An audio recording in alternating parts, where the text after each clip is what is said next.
Hello, it's Karen here. Today I'm going to go over some basic card making tips.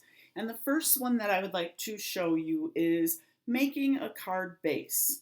It's very, very simple. Once somebody tells you how to do it, you'll be amazed at how very simple this is. Basically, all you need is an 8.5 by an 11 piece of cardstock.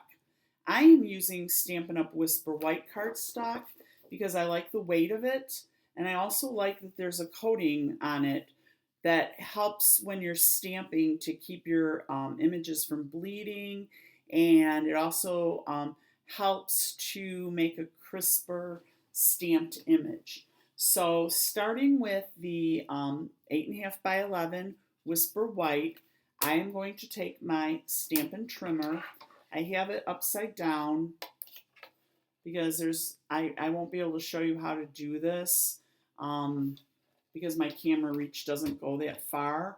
So I'm going to do it upside down so that you can see exactly how I'm using the trimmer and how I measure. Now, before we get to using the trimmer, I just want to let you know you don't have to have a trimmer. You can do this. And for your first couple, you might just want to try it just to see how it works. You can do it with a pencil, a ruler, and an eraser. And what you would just simply do is on your 8.5 by 11 side, taking your ruler, which I love about this too because it's got a nice ruler, you would just make a little mark at your 5.5 on the 11th side and make another mark at 5.5. So you have two marks. You would just take a ruler, which I don't have one because I use my trimmer for everything. So I'm just going to grab a little piece of paper right here, and I am going to hope that I measured that correctly. I'm going to try it one more time. We're going to say 5.5, and my mark is at 5.5. Now this won't be as accurate, but you can still do it, especially if you're just practicing and you don't have a lot of equipment. So yes, my marks are in the right spot. I'm just going to take this little piece of paper.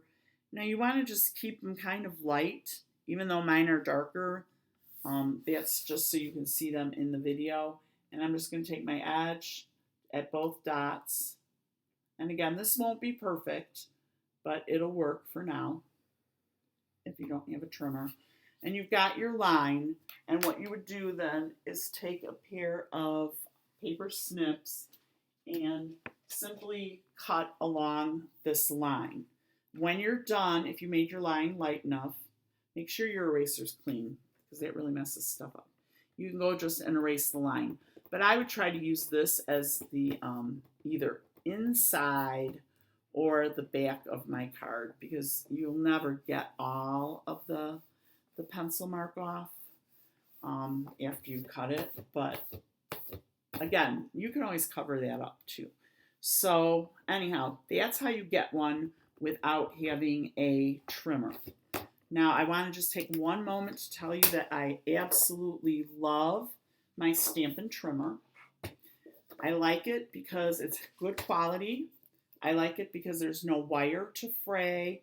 It always cuts right in this track, completely straight and completely even. And provided that your blade is not dull, which that does happen, it'll cut perfect every single time. And there's also a little bar here right along this top, which you can't really see that it's raised, but you can get this right up against here and get your corners just nice right angles, 90-degree angles. And that's going to give you a beautiful, clean cut. So I highly recommend the Stampin' Trimmer. I've had hundreds of trimmers, and I'm not even kidding you. I give them away. I sell them in garage sales. I give one to my daughters, my granddaughters. They just don't stand up to my Stampin' Trimmer, which I've had over 3 years.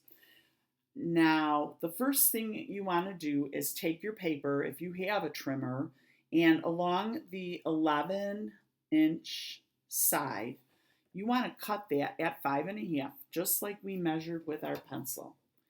And if you have it all lined up along the edge here and your thing is right on that 5.5-inch mark, you just simply take and trim, and you will get two perfectly straight, even pieces for your card base. The next part that I love about the Stampin' Trimmer is there's a scoring blade as well. And you would just take that and you want to take your 8.5 side and just bring that down to 4.25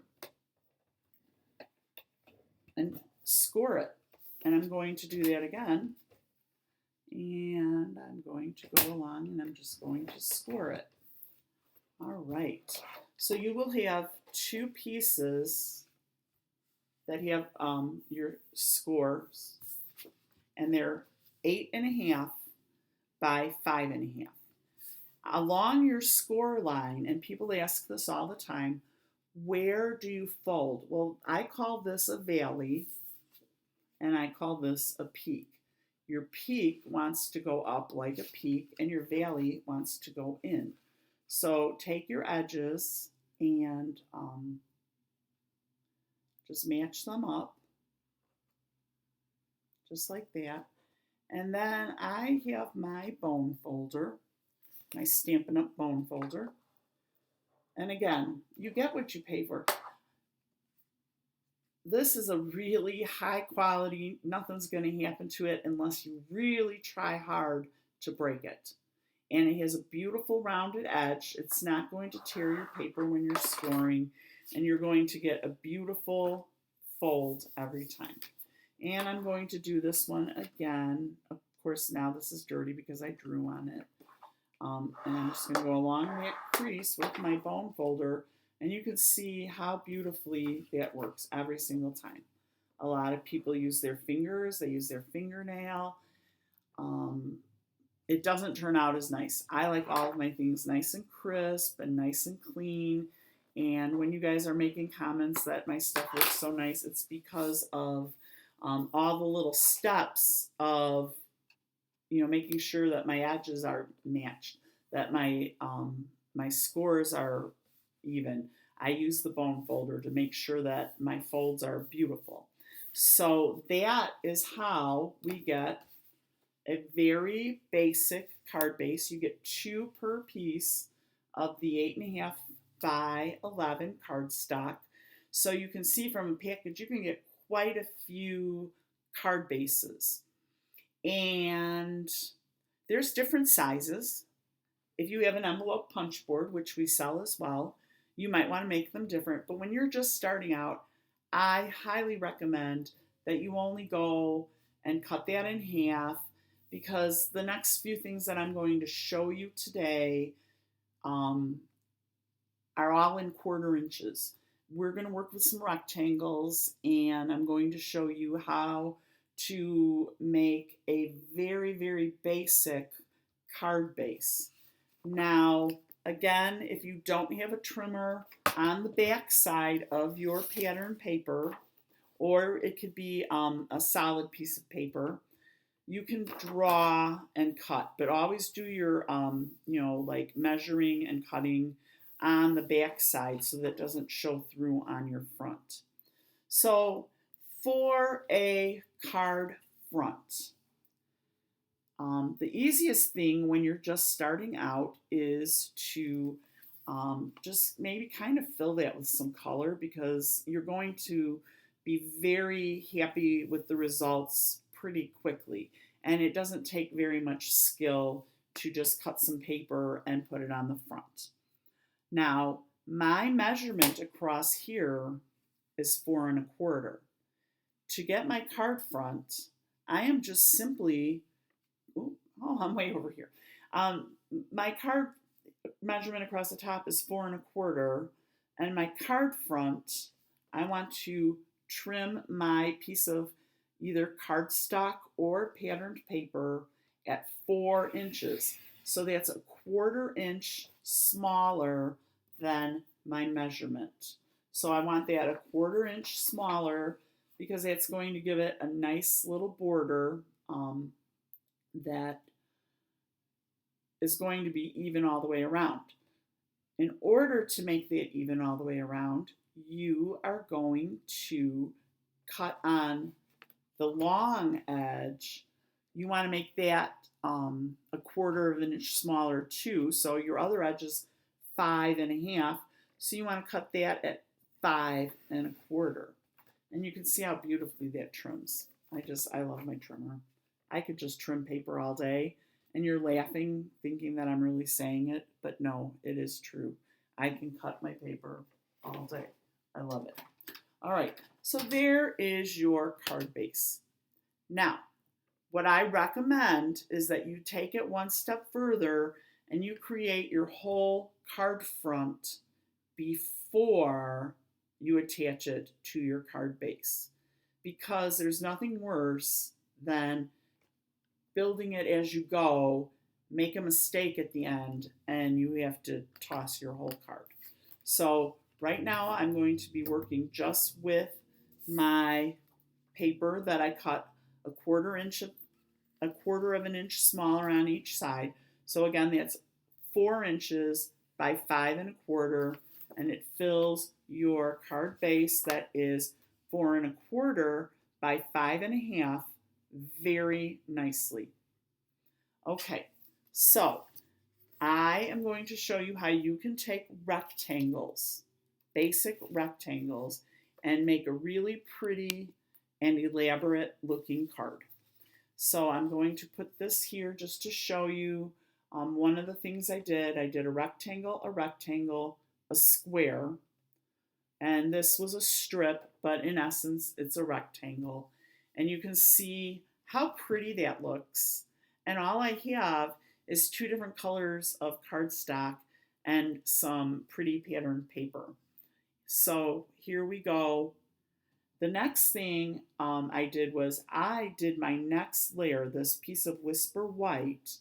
I made that a 1/2 inch smaller than my base. So I cut that at 3 1/2. And if you just always do exact measurements and say, oh, I'm taking off a 1/2 inch here, I'm taking off a 1/2 inch there, you will always end up with a very nicely sized piece of cardstock to work with. Okay, so I did that one at 3 1/2. I went a 1/2 inch less than the 4 inches. My other one we did at 5 1/4. So we are going to cut the other side at 4 3/4. So now you can see, oh, I guess I didn't do that exact. Did I do that one right? Oh, no, I didn't. This will still work though. So we're gonna go with that, just so you can, I'm glad sometimes you make mistakes so you can see it in action. Okay, so I just did each side a 1/2 inch smaller, and then on this one I must have done it maybe 3/4 of an inch because it's a little bit bigger. You can compare that side by side and see that. All right, so now that I have this, I am going to make my piece of pink cardstock, which I had already cut for this. I'm going to just go ahead and use it. I cut that at 3 inches by 4 1/4. So I just keep going smaller, and you see how that keeps making like a little border, which is going to add a lot more dimension to your card than if you just put, say, a piece of white and you put a flower on it, which would be lovely by itself, but sometimes you just need to know that you take it that next step further. So I'm going to go ahead and I'm going to lay that on here, and you can play around with it. If you like, you can leave this out and just put that on there. That's just as pretty. but you can see how putting that white behind it just really makes that pop. So you get a different look. And both looks are totally fine. You can do what you want to do because it's obviously your creation. Then I took a 2¼ by a 2¼ piece of Whisper White, and I made it into the shape of a square because on this particular card I am going to use an old Stampin' Up! Flower punch, but I liked it because I thought it would give you some insight into building a card.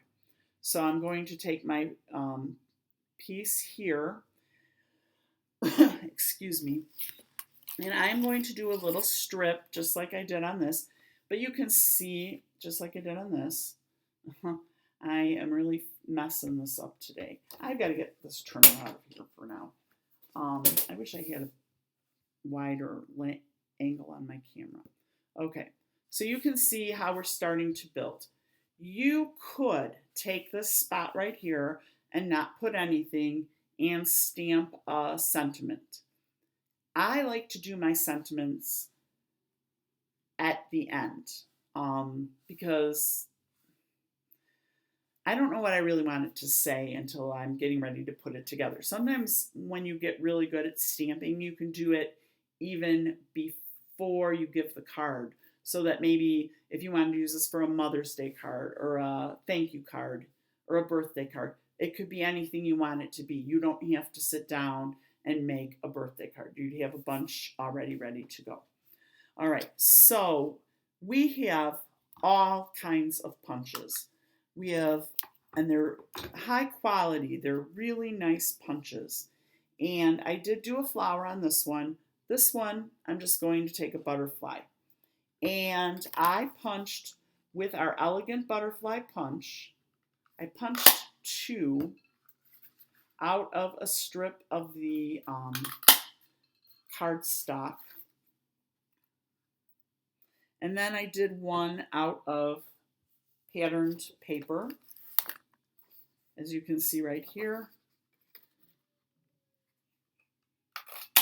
I hope I'm showing everything. I should be looking at my screen, but I kind of get carried away.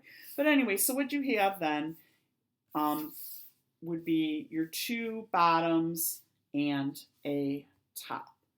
Now, the reason I am showing you this method is so that you can start making your own embellishments. And this, if you glue them, will be just like if you bought a chipboard piece or a package of chipboard pieces at Michael's. So you can use up your scraps to make your stuff go longer. I am taking a little bit of snail, but normally I would use Tombow for this. And I'm just going to stack those 2 pieces right on top of each other. So you can see already I'm adding a little bit of thickness.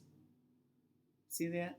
And a little bit of weight as opposed to the thin one. I think you can see that. Okay, so when you buy your chipboard pieces at Michael's or any of the big box stores, you would end up with a thicker piece.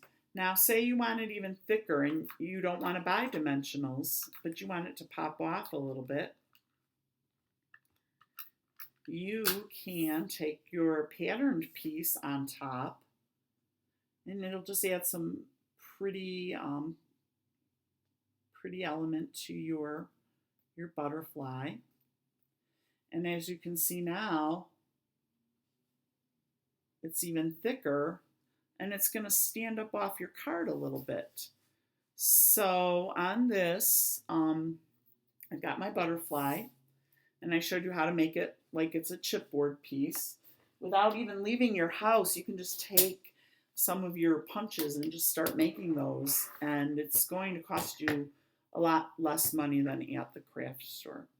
All right, now I'm going to cut a strip to go along the bottom, but again, you can see how nice that would look without a strip, but I'm going to, just for the sake of showing you how you can create these looks with just paper.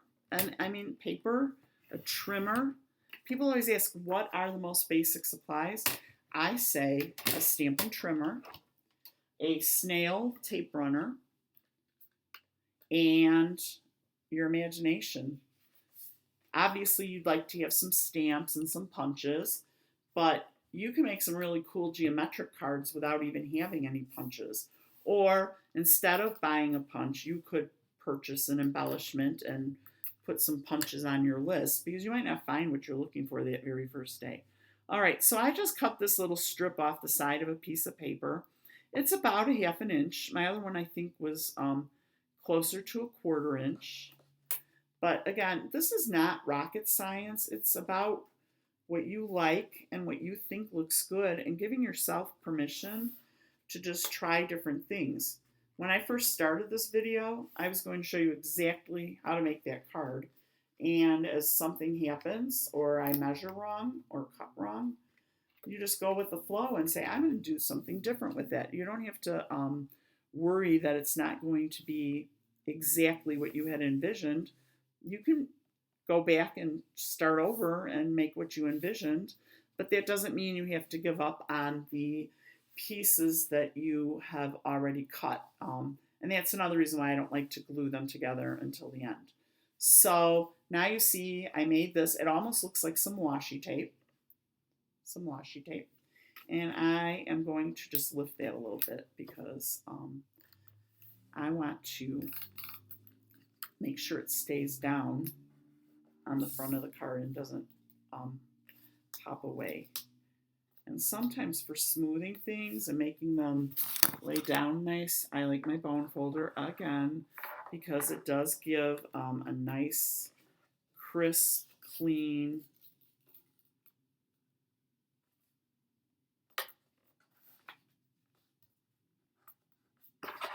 look to all of my things. It's going to be crisp on the edge.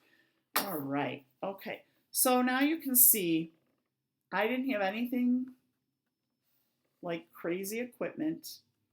I had my Whisper White. I had my pink cardstock. This is Pink Pirouette.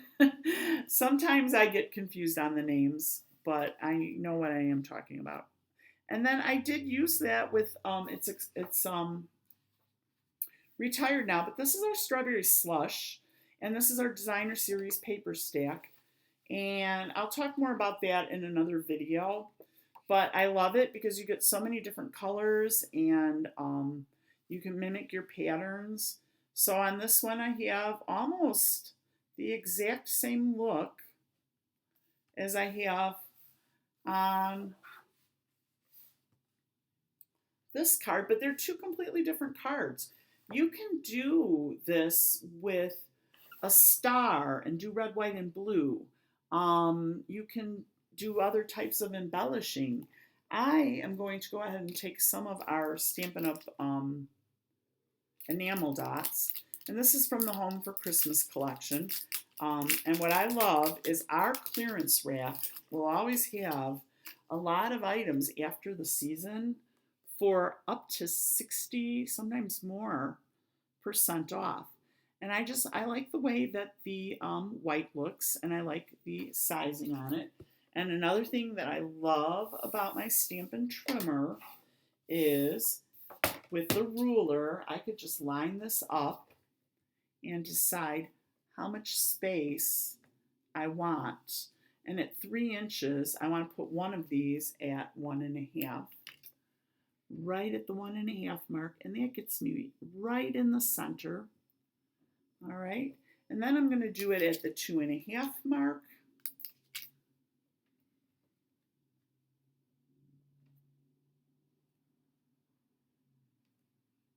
And I am working upside down, so if I'm a little bit crooked, please bear in mind that if I were right on top of it instead of at an angle and working upside down, I'd be a little bit more even. And I'm going to go ahead and do that at the 1/2 inch mark also. And that will give me new interest without another huge material. It looks really pretty with the dots, but it also looks just as nice with just the patterned paper. So now I'm going to go ahead and put this all together. I work from the top down. So I'm going to take this piece and I'm going to take my snail and go a little bit in each corner. You can use glue, it's messier. Glue sticks don't hold. Some of the tape runners that you get at the store, you could get them like super cheap for $1, but they don't hold. And there's nothing worse than getting a card from somebody, pulling it out of the envelope, and having it all fall apart right in your lap because you feel horrible that their card fell apart. And sometimes you don't even know how it's supposed to go back together. So maybe you can't even fix it. But you still have to acknowledge that they sent you a card and tell them how much you loved it for them thinking of you. So now I'm just going through and I'm putting my layers, building from the top to the bottom, using my snail and making sure that I keep a nice even border all the way around on that. And I'm going to move that out of the way so I can just make sure I make this even. Because when I'm done, my aunt doesn't know this, but I'm going to send her a little batch of cards. She sends cards to everybody for everything, and she really likes my cards. So I'm going to surprise her and send her a bunch of cards. I'm doing my snail in my 4 corners of my square, and hopefully I'm going to get that there. Oop, I put the wrong side up. This piece I didn't really do my trimmer. I had that cut ahead of time. And here's my butterfly. Now, there's a lot of things you can do. You can have your butterfly go off to the corner, stamp something there. You can center it. You can have 2 butterflies, a big one, a little one. For today, just to keep you guys feeling that this is simple, I am just going to center it just like I did my flower. And I'm thinking that it might like, I don't know for sure, a dimension or a enamel dot in the center just for interest. All right, so now 1 card front, 2 card fronts, rectangles, squares, and just a basic shape.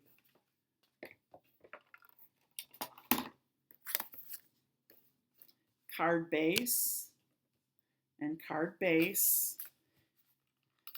Snail in the corners. Another thing people do is they like tape and tape and tape. You really don't need to use that much tape. You do not need to cover the back in it if you have a good tape runner. And our snails are very good. I'm going to go ahead and affix that to my card base, and voila, I have a super pretty spring-like greeting card.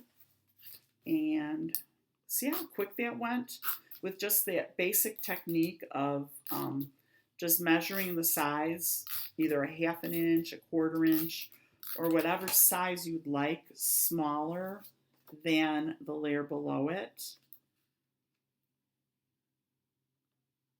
And again, here we go. 2 very basic, very easy, very pretty greeting cards. You don't even need to stamp those, but if you want to, you can stamp them right down here.